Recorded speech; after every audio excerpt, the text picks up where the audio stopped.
بسم اللہ الرحمن الرحیم۔ مفتی طارق مسعود صاحب سے سوال کیا گیا کہ ڈاکٹر اسرار کوئی عالم دین نہیں تھے، لیکن پھر بھی انہوں نے بڑے بڑے علماء سے زیادہ دین کا کام کیا ہے، تو اس کی کیا وجہ ہے؟ مفتی طارق مسعود صاحب نے جواب دیا کہ ایسی بات نہیں ہے، یہ مبالغہ کا معاملہ ہے۔ ڈاکٹر اسرار سے زیادہ بڑا کام بڑے بڑے علماء نے کیا ہے، اور اگر یہ بڑے بڑے علماء ریسرچ سینٹروں میں اتنی محنت نہ کرتے، بڑی بڑی کتابیں اور تفسیریں نہ لکھتے، تو ڈاکٹر صاحب اور ہم لوگ کہاں سے آتے؟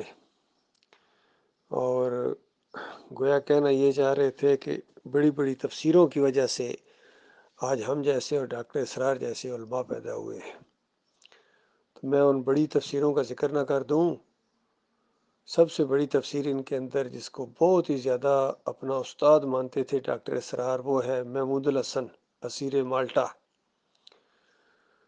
اور شیخ الہند بھی ان کے القاب ہیں۔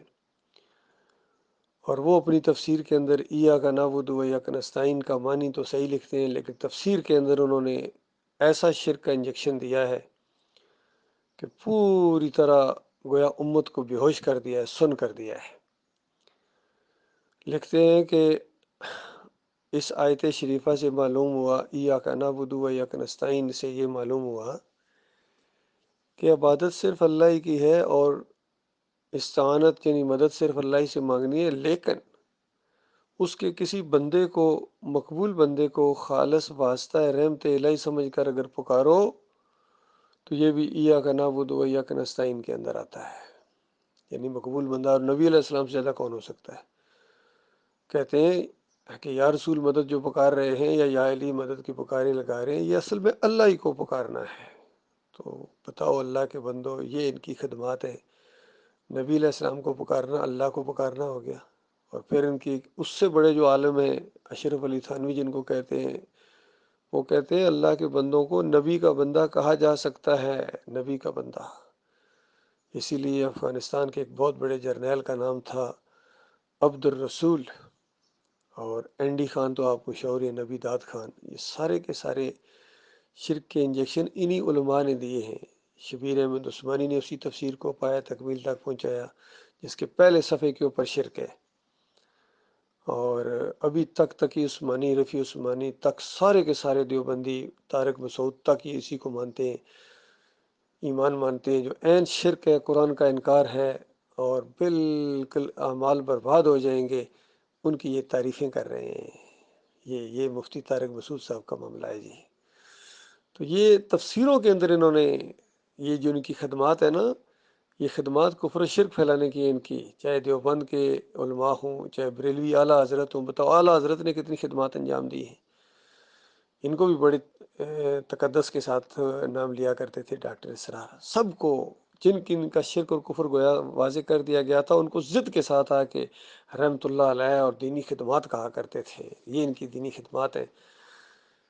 جب ڈاکٹر مسعود الدین عثمانی رحمۃ اللہ علیہ نے ایمان خالص قسط اول لکھی، جس میں سارے صوفیہ کا پوسٹ مارٹم کیا اس اللہ کے بندے نے، اللہ تعالیٰ کروڑوں خربوں رحمتیں ان کے اوپر نازل فرمائے، کہ ان کا شرک اور کفر واضح کیا، چاہے عبد القادر جیلانی ہوں، محی الدین چشتی ہوں، علی اجمیری ہوں، مجدد الفسانی ہوں، شاہ ولی اللہ کا پورا خاندان ہو۔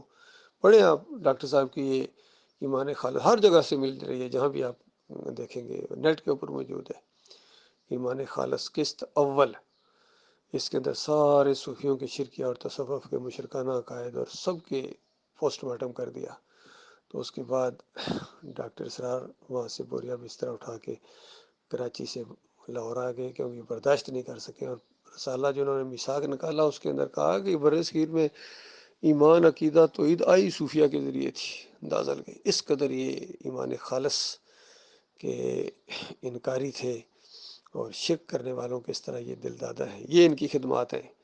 اور اگر مزید خدمات آپ کی جاننا چاہتے ہیں تو ڈاکٹر مسعود الدین عثمانی رحمۃ اللہ علیہ کی ایمان خالص کس دوم پڑھ لو، پھر سارا ان کا چہرہ سامنے آ جائے گا۔ یہ سارے ہیں دین کی خدمت، طارق جمیل صاحب بھی کر رہے ہیں، انجیکشن لگا رہے ہیں شرک کو، قوم کو۔ اسی طرح تقی عثمانی صاحب بھی، اور فضل الرحمان بھی دین کی بڑی خدمت کر رہے ہیں، اور ان کے باپ نے جو خدمت کی تھی، آہا ہا، مفتی محمود صاحب نے علی اجمیری کی قبر پر جا کے حلوہ چڑھایا تھا، اور وہاں سے اعلان کیا کہ مجھے اگر کامیاب کراؤ تو اس کے بعد اس طرح نظر و نیاز، اس طرح تھپکی دی ان کو شرک کی۔ اور جماعت اسلامی نے جو دین کی خدمت کی ہے، او ہو۔ اور پروفیسر غفور نے مودودی صاحب کی زندگی کے اندر نائب امیر کی حیثیت سے بری امام جا کے چادر چڑھے تھے، اخباروں میں فوٹو موجود ہے ابھی، اور اعلان کیا کہ اگر مجھے تم اس حلقے سے کامیاب کرو تو میں راولپنڈی سے اتنی چوڑی سڑک یہاں لے کے آؤں گا جس طرح اسلام آباد کی سڑکیں ہیں، تاکہ آسانی کے ساتھ یہ مشرق اپنے معبود کے سامنے جا کے ماتھا ٹیک دیں۔ بڑی خدمت کی انہوں نے، بڑی خدمتیں کی انہوں نے، گنبد بنائے ہیں، مزار بنائے ہیں، اور پوجا ہو رہی ہے آج ان کی، مورتی پوجا، قبر پرستی پوجا، گنبد پوجا ان کی آ رہی ہے۔ جمہوریت کے پرستار ہیں یہ سارے کے سارے، کسی کی زبان سے یہ نہیں نکلتا ہے، یہ شرک ہے، یہ کفر ہے۔ علی انجینئر صاحب کہتے ہیں میں سب کے پیچھے نمازیں پڑھتا ہوں، چندے دیتا ہوں، پھر بھی مجھے نہیں مانتے ہو۔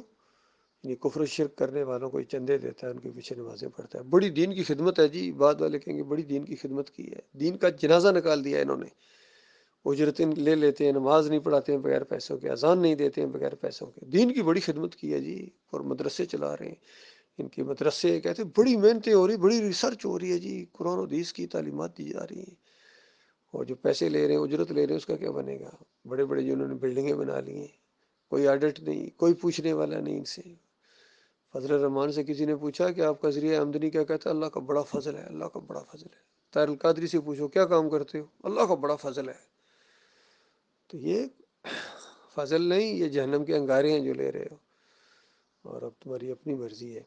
ساری تمہاری دینی خدمات کا پوسٹ مارٹم کیا جائے گا، اور اس کے بعد قیامت کے دن جب اٹھو گے تمہاری جولی میں ایک ذرہ بھی نہیں ہوگا عمل کا، کیونکہ شرک سارے اعمال کو برباد کر دیتا ہے۔ اللہ تعالیٰ ایسے خوفناک انجام سے، ان مولویوں اور پیروں سے، بے ایمانوں سے انہوں نے کفر و شرک پھیلایا ہے، اور کفر و شرک پھیلانے والوں کی تعریفیں کی انہوں نے۔